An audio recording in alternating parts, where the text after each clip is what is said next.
Sri Mulyani bilang bahwa kedepannya milenial bakal makin susah beli rumah. Bener apa enggak?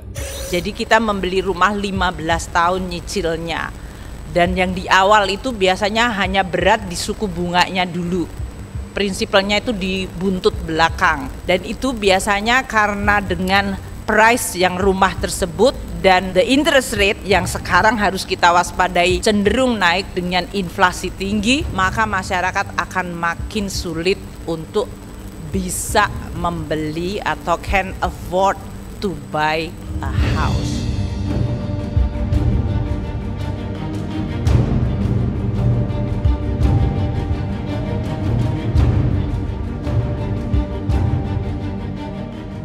Kalau kita ngomong pakai logika, jawabannya ya iya. Karena kita tahu kan bahwa tiap tahun tanah makin mahal. Jadi ya tanpa Sri Mulyani bilang pun, kita tahu memang kedepannya bakal makin susah. Karena ya tanah selalu naik kan. Tapi kenapa Sri Mulyani bilang bahwa anak muda akan makin susah beli rumah? Kenapa anak muda? Kenapa nggak orang tua? Kenapa nggak anak kecil gitu? Kenapa anak muda? Sebenarnya omongan dia bilang kedepannya makin susah beli rumah itu beralasan. Karena The Fed naikin suku bunga. The Fed naikin suku bunga dari 0,75 ke 1,75. Sebenarnya itu nggak gede, kan cuma 1%-an. Gak gede kan? Masalahnya itu kenaikannya. Naiknya itu langsung 1%. Dan itu merupakan kenaikan terbesar dalam 30 tahun terakhir. Kalau kita ngomongin bunganya, itu kecil. Dalam 20 tahun terakhir yang paling gede itu 5,25%. Dan dalam sejarah yang paling tinggi itu 20% di tahun 80. Karena Amerika stagflasi ekonomi tahun 70-an, makanya tahun 80 itu pas banget The Fed naikin ke rekor 20% lebih. Tapi sekarang 1,75 itu ya kecil banget sebenarnya kan. Masalahnya tadi tuh lompatannya itu terbesar dalam 30 tahun terakhir. Jadi benar-benar berasa banget. Di zaman Covid kemarin itu bunganya 0%. Jadi sekarang udah cukup berasa nih. Nah, kenapa The Fed naikin suku bunga? The Fed naikin suku bunga karena inflasi di Amerika besar-besaran. Inflation is much too high, and we understand the hardship it is causing. And we're moving expeditiously to bring it back down. Kenapa bisa inflasi? Ya karena mereka cetak uang modal dengkul di tahun 2020. Dengan alasan membantu karena Covid, mereka cetak uang tanpa mikir. Ya sebenarnya mikir tapi kan mereka pura-pura nggak mikir. Dan mereka tahu bahwa kita akan inflasi, mereka tahu. Mereka kan nggak sebodoh itu. Tapi ya mungkin memang inflasi ini memang direncanakan. Jadi sekarang The Fed naikin suku bunga agar inflasi terkendali. Saat suku bunga naik, banyak orang yang mau nabung. Karena kalau kita nabung di bank yang suku bunganya tinggi, ya tentu kan bunganya makin besar. Ya rewardnya, hadiahnya makin besar. Kalau dulu tahun 2020 bunga 0%, siapa yang mau nabung di bank? Pasti rugi. Uangnya kena inflasi, terus nggak ada bunganya. Siapa yang mau? Tujuan dia naikin suku bunga adalah untuk supaya orang mau nabung, supaya uang di pasaran itu berkurang. Uang di pasaran berkurang artinya apa? Artinya orang yang beli barang ya berkurang, demand-nya turun. Harga kedepannya bakal turun juga. Tujuannya itu. Ya dia bilang sekarang inflasi 9% di Amerika. Padahal sebenarnya pasti belasan persen. Cuma kan dibikin sedemikian rupa supaya nggak ngeri-ngeri amat. Jadi ya pasti kedepannya di tahun ini pasti kedepannya bakal naik terus suku bunganya. Dan itu ngaruh buat Indonesia, itu ngaruh buat Zimbabwe, itu ngaruh buat Australia, itu ngaruh buat seluruh dunia. Karena saat The Fed naikin suku bunga, negara lain mau nggak mau harus ikut juga naikin suku bunga. Kenapa? Saat Amerika naikin suku bunga, banyak banget orang di seluruh dunia yang mau nabung di Amerika, yang mau invest di Amerika. Saat mereka nabung di Amerika, itu artinya uang di negara lain bakal dicabut, bakal diambil buat dipindah ke Amerika. Itu kenapa sekarang dolar itu naik. Itu kenapa sekarang rupiah itu 15.000 per dolarnya. Karena banyak orang yang jual rupiahnya buat dibawa ke Amerika. Entah itu orang asing, entah itu orang lokal. Mereka jual rupiahnya, mereka invest di Amerika. Dolar jadi kuat karena orang semuanya pengen beli dolar. Ya itu kenapa bank sentral lain tidak bisa tinggal diam aja. Bank sentral lain harus naikin suku bunga supaya kompetitif. Kalau suku bunga kita sama kayak Amerika, siapa yang mau milih kita? Semua orang pasti akan milih ya di Amerika, karena dia negara superpower, terjamin lebih aman dibanding Indonesia. Jadi kita harus selalu lebih tinggi dibanding Amerika. Begitupun Eropa, begitupun Jepang, apalagi negara Afrika. Nah terus apa hubungannya The Fed naikin suku bunga sama Indonesia susah beli rumah? Karena kita beli rumah butuh KPR, butuh kredit. Kalau kita kredit, itu kan KPR yang ngikutin ya KPR negara tersebut. Karena BI naikin suku bunga, ya pasti bank-bank komersial lainnya pun naikin suku bunga juga. Kalau BI naikin suku bunga ke angka 3%-an misalnya, atau ke angka 4%, ya pasti bank-bank kayak BCA, kayak CIMB dan teman-temannya, ya pasti bunganya di atas itu. Ya pasti bunganya itu 8%, 9%, atau mungkin 10%. Lu yang beli rumah nyicil, tentu akan kena bunga lebih besar dibanding sebelumnya. Dan lu yang udah beli rumah 5 tahun lalu pun akan kena juga imbasnya. Karena kalau kita KPR itu ada bunga fixnya, ada juga bunga floatingnya. Nah bunga floatingnya ini yang bikin lu bakal susah, karena floating ini ngikutin suku bunga acuan dari bank sentral. Jika dia naik, maka bayaran KPR lo tahun ini akan naik juga. Itu yang bikin kenapa Sri Mulyani bilang bahwa kedepannya akan makin sulit, karena kedepannya The Fed akan naikin suku bunganya terus. Ya artinya BI juga begitu. Meskipun kemarin BI bilang dia belum naikin, tapi kedepannya pasti naik juga. Kalau enggak ya gimana? Nanti nggak kompetitif, nanti rupiah makin jatuh.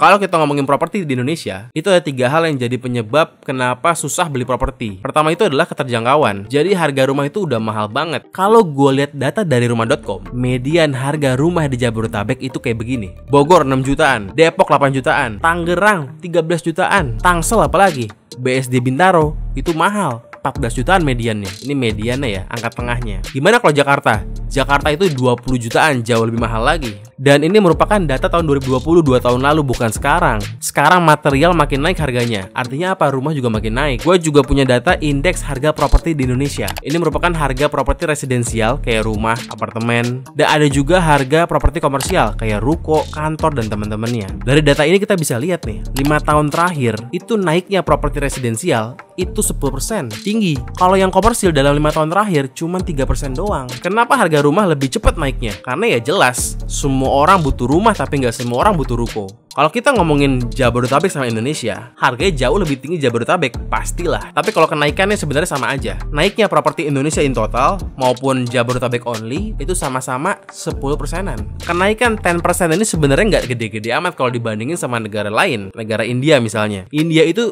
jauh lebih tinggi banget karena India itu sebenarnya negaranya itu nggak gede, negara kecil kalau dibandingin sama jumlah 1 billion orang yang ada di India. Itu kecil negaranya. Jadi karena tanahnya itu kecil, dia banyak yang berebutan, jadi harganya jauh lebih tinggi dibanding Indonesia. Jadi kalau kita bicara makin susah, tentu iya. Tapi kalau kita bandingin sama negara lain, ya sebenarnya banyak yang lebih susah.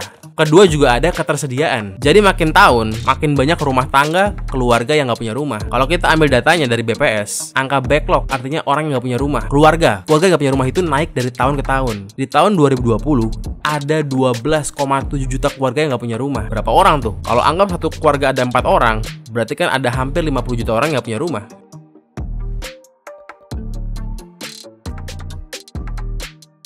Ini naik dari tahun sebelumnya yang cuma 11,4 juta doang. Dalam setahun naiknya itu 1 juta lebih. 1 juta rumah tangga dalam setahun. Angka backlog ini bisa aja karena nggak ada supply-nya atau karena nggak terjangkau.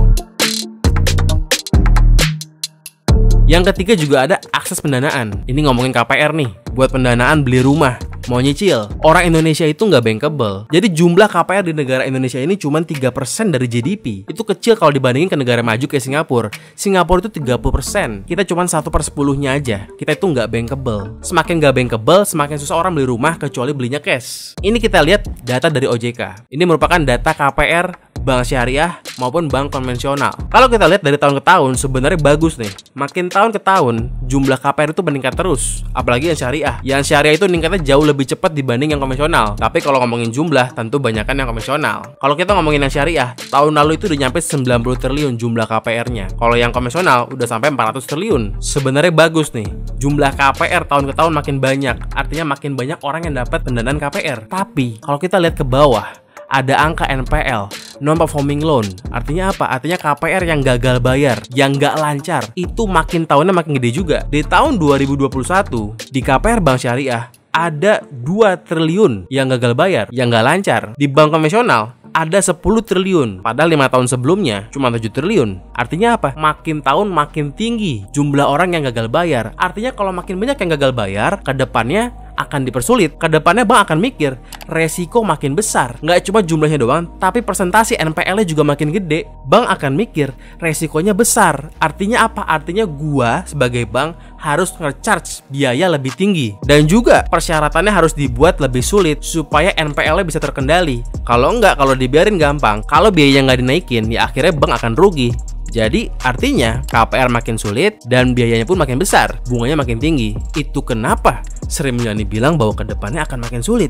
Fakta mengatakan demikian. Zaman sekarang kalau lu mau cicil rumah, KPR rumah 300 juta, itu lu minimal punya penghasilan 8,7 juta. Terus gimana kalau orang yang UMR Yang 4 juta, ya nggak ada harapan, nggak bisa KPR, ya akhirnya sewa. Dan kenapa Sri Mulyani bilang kalau milenial yang makin susah? Kenapa nggak semua orang aja? Kalau kita ngomongin data pendapatan orang Indonesia, menurut BPS, ini sih Indonesia ya, di tahun 2020, average pendapatan orang Indonesia adalah 1,5 juta. Ya kecil, tapi kan ini karena whole Indonesia jadi kecil. Nah kalau milenial gimana kalau milenial? Kalau milenialnya itu umur 25-44 di tahun 2020, on average dia punya penghasilan 1,7 juta. Memang lebih tinggi dibandingkan average total. Tapi kita juga harus ingat bahwa sekarang milenial, menurut surveinya, milenial zaman sekarang itu merupakan sandwich generation. Artinya apa? Artinya mereka itu nggak cuma menghidupi keluarganya doang. Mereka udah nikah, mereka ngasih istri, tapi mereka juga harus ngasih orang tuanya, bapak ibunya yang udah gak kerja. Mereka juga harus ngasih adiknya juga yang masih sekolah. Jadi mereka itu banyak banget pengeluarannya. Lu punya istri, lu punya anak, tapi lu juga punya tanggungan orang tua dan juga adik. Tabungan gak ada, tentu makin susah beli rumah.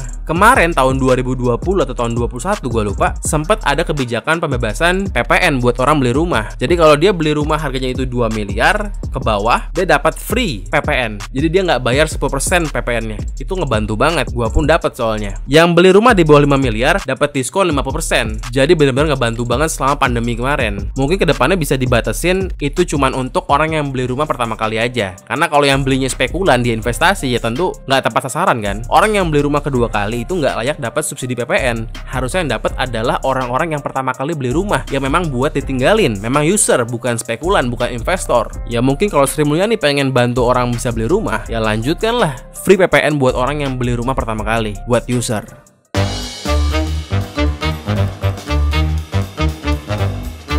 Kalau kita ngomongin lebih baik KPR atau beli cash, ini merupakan pertanyaan yang nggak bisa gue jawab karena ini merupakan pertanyaan yang jawabannya adalah tergantung dari kebutuhan masing-masing, tergantung dari kondisi tiap orang. Ada yang better KPR, ada yang better beli cash. Apalagi kalau kita ngomongin soal agama, ya ini beda-beda. Ada orang Islam yang mau KPR, ada orang Islam yang nggak mau KPR. So semua tergantung diri masing-masing. Yang ribet dari KPR adalah bunga floatingnya. Bunga floatingnya itu adalah bunga yang mencekiknya. Jadi kalau kita KPR sebenarnya fix cuma 5 tahun, 3 tahun, it's okay menurut gua karena bunganya akan kecil. Tapi kalau kita ngomongin long term, ya kita harus hitung-hitung tuh floatingnya berapa. Apalagi di kondisi ekonomi seperti sekarang, bunga serba tinggi. Sebenarnya yang menjadi racun dari naiknya harga rumah adalah propaganda. Orang harus punya rumah. Itulah racun sebenarnya yang bikin harga rumah jadi naik, jadi mahal. Itu merupakan konsep American Dream. Konsep dimana digambarkan bahwa setiap orang Amerika yang sukses harus punya rumah sendiri. Now's the time to buy a home. Get on the housing ladder. Starting from under $60,000. Help to Buy is helping people get their foot on the housing ladder. Owning a home is a part of that dream. Padahal sebenarnya nyewa rumah itu oke-oke aja. Itu nggak hina, itu fine-fine aja. Karena ada konsep rumah itu wajib, maka rumah dijadikan komoditi investasi. Banyak orang beli rumah bukan karena dia user, tapi karena dia mau investasi, karena dia spekulasi. Karena kita tahu bahwa harga rumah ke depannya makin naik terus. Jadi ya kita spekulasi aja, kita beli investasi beli rumah 2, 3, 4, 5, 6. Semakin banyak spekulan, artinya semakin banyak demand. Semakin banyak demand orang beli rumah, semakin naik dan kedepannya makin gak kejangkau buat user yang bener-bener butuh rumah buat ditinggalin. Ya akhirnya user yang gak bisa beli rumah ini dapat sisaan ya harus nyewa. Kalau kita ke komplek di BSD misalnya, itu di kompleknya banyak yang rumahnya kosong atau dia beli tanah kafling doang, nggak dibangun. Kenapa? Karena dia bukan user, dia investasi. Jadi sebenarnya demandnya ini nggak real-real amat. Demandnya ini merupakan demand dari gabungan yang bener sama yang investasi doang gitu loh. Dan apalagi kalau kita ngomongin apartemen, apartemen itu lebih banyak yang hantunya. Apartemen dibangun A, B, C, D, harganya mahal-mahal banget, tapi kosong. Kenapa? Karena yang beli spekulan. Kadang yang beli developer sendiri dengan tujuan buat ngerek harga. Jadi sebenarnya inilah masalah utamanya kenapa di dunia ini harga rumah terus mahal. Rumah itu merupakan kebutuhan utama orang, sandang pangan papan. Seharusnya ada regulasi yang ngebatasin gimana bisa spekulan-spekulan ini beli properti sebanyak-banyaknya.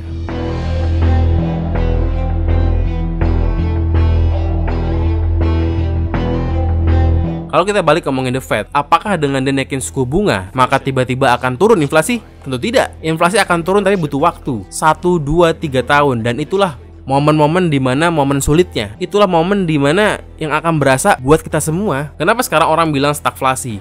Stagflasi itu merupakan ekonomi stagnan, tapi ada inflasi. Jadi umumnya kalau inflasi itu harusnya gaji kan naik, iya kan? Buat ikutin inflasi dong. Tapi sekarang stagnan, jadi gaji nggak naik, tapi inflasi. Akhirnya apa? Akhirnya makin susah. Stagflasi ini worse dibandingkan dengan inflasi. Kalau kita ngomongin tahun 2020, saham naik semua, kripto naik semua, tapi nggak apa-apa. Karena lapangan kerja makin banyak, gaji pun jadi nggak karuan tinggi-tingginya. Jadi paling nggak mengikuti lah. Kalau sekarang beritanya adalah PHK semua. Kenapa PHK? Karena The Fed naikin suku bunga. Saat The Fed naikin suku bunga, artinya startup kayak Shopee, kayak Gojek, kayak Grab itu nggak dapat uang semudah kemarin, nggak dapat uang segratis kemarin. Dulu kalau mereka pinjam uang ke bank itu bunganya 0%. Saat bunga 0%, mereka itu pinjam uang gratis. Artinya apa? Artinya mereka bakal lebih berani buat spekulasi, buat kembangin bisnis, buat ekspansi. Semakin dia ekspansi, semakin dia butuh karyawan. Akhirnya dibikinlah divisi Shopee yang baru-baru, divisi Grab yang baru-baru yang mungkin sebenarnya nggak jelas, tapi karena uangnya gratis, bunga 0%,